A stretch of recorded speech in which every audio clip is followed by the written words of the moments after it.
சமீபத்திய வெள்ளத்தால் மற்றும் நிலச்சரிவுகளினால் பாதிக்கப்பட்ட மக்களுக்கு உதவிகளை வழங்க திட்டமிட்டுள்ள ஒருவர் என்ற முறையில், உள ரீதியாக அல்லது உணர்வு ரீதியாக பாதிக்கப்பட்ட மக்களுக்கு ஆதரவை வழங்க நீங்கள் தயாராக உள்ளீர்கள் என்பதை எவ்வாறு உறுதிப்படுத்துவீர்கள்?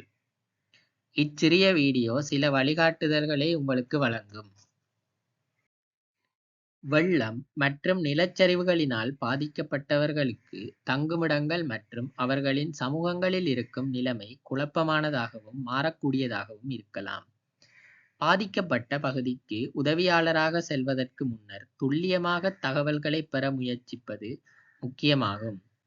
இதனூடாக நீங்கள் பாதுகாப்பாகவும் பயனுள்ளதாகவும் இருக்க முடியும். பாதிக்கப்பட்ட பகுதிக்கு செல்வதற்கு முன்னர் அதைப் பற்றி அறிய முயற்சிக்கவும். அப்பகுதியில் குறிப்பிட்ட அனுபவங்கள் மற்றும் நிகழ்வுகளின் விவரங்கள், பாதிக்கப்பட்ட மக்களுக்கு என்ன சேவைகள் அல்லது நிவாரணங்கள் உள்ளன, யார் இதை வழங்குகின்றார்கள், எங்கு வழங்குகின்றார்கள், யார் தகுதியானவர்கள் என்பதை கண்டறியுங்கள்.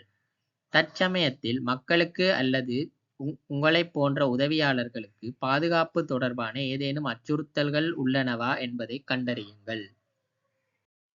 நீங்கள் ஆதரவளிக்கத் தொடங்குவதற்கு முன்னர் பாதிக்கப்பட்ட சமூகத்தின் நிலைமையைப் பற்றி முடிந்தவரை முன்கூட்டியே தெரிந்து கொள்ளுங்கள்.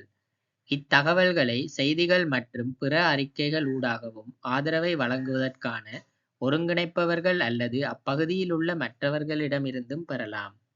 அனர்த்த முகாமைத்துவ நிலையம், உள்ளூராட்சி அரச அதிகாரிகள் அல்லது சிவில் சமூக அமைப்புகளை தொடர்பு கொண்டு பதிலளிப்பதற்கான அமைப்பு மற்றும் எந்தெந்த நிறுவனங்கள் எவ்வகையான உதவிகளை வழங்குகின்றன மற்றும் யாருக்கு வழங்குகின்றன என்பதை பற்றி கண்டறியவும்.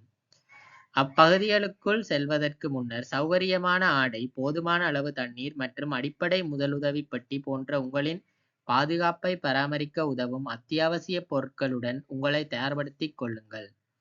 உங்களின் உடல் நலம், உணர்வு நிலை மற்றும் தனிப்பட்ட சூழ்நிலைகளில் கருத்தில் கொள்வது முக்கியமானதாகும். கடினமான மற்றும் கவலை தரக்கூடிய சூழ்நிலைகளுக்கு முகம் கொடுக்க நீங்கள் தயாராக இல்லை என்றால் செல்ல வேண்டாம். நீங்கள் ஒருவரையொருவர் ஆதரிக்கும் வகையில் சோடிகளாகவோ அல்லது குழுக்களாகவோ பணியாற்றுவதை உறுதிப்படுத்திக் கொள்ளுங்கள். உங்கள் பணி மேற்பார்வையாளர், குடும்ப உறுப்பினர்கள் அல்லது நண்பர்கள் போன்றவர்களுக்குள் நம்பகமான ஒருவருக்கு நீங்கள் இருக்கும் இடத்தை பற்றி தெரியப்படுத்துங்கள். போதுமான தயாரிப்பு இல்லாமல் பதிலளிப்பது உங்களையும் ஏனைய பதிலளிப்பவர்களையும் பாதிக்கப்பட்ட நபர்களையும் ஆபத்தில் ஆழ்த்தலாம். மேலும் நீங்கள் அந்த இடத்தில் இருப்பது பாதிக்கப்பட்டவர்களின் நிலைமையை மேம்படுத்த உதவுவதற்கு பதிலாக புதிய சிக்கல்களை உருவாக்கலாம். 4 உளவியல் முதலுதவி கூறுகளையும் உளவியல் முதலுதவியை நீங்கள் எவ்வாறு வழங்கலாம் என்பதை பற்றி தெரிந்து கொள்வதற்கு எங்களின் குறுகிய 6 பகுதிகளை கொண்ட வீடியோ தொடரில் உள்ள மற்ற வீடியோக்களை பார்க்கவும்.